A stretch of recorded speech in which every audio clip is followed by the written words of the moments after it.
Hello online school, creative online school that is, and this is our introduction to portrait photography. So we are going to talk all about portrait photography here today.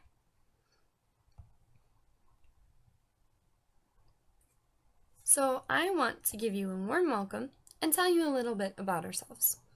Creative Online School is a school online where you take tutorials. Of course you know because you're already here, but for more courses you should visit creativeonlineschool.com, and that URL is down at the bottom beneath our logo.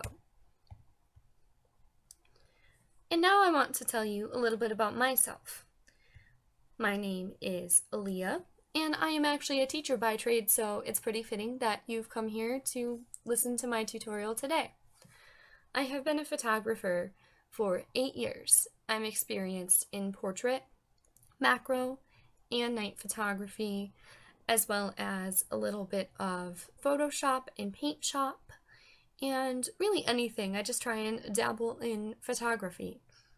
My work has been featured online in Portugal for an environmental cause, environmental awareness. It was actually about graffiti was the picture, and also in Rome, which was kind of an odd self-portrait that I did, that I overlayered some interesting kind of chrome looking bubbles, and that was for a water theme.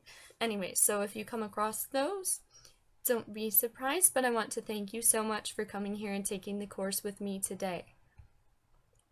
Now, what you'll learn in this course is the following. We just did our introduction to portrait photography. We're going to talk about what makes the portrait look great.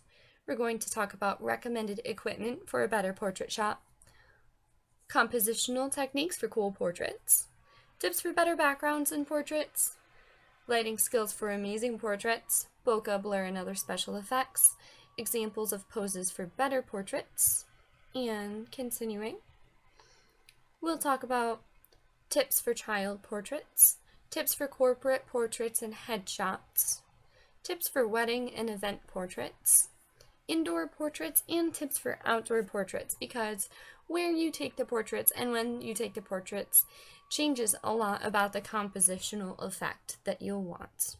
Alright, so what is portrait photography?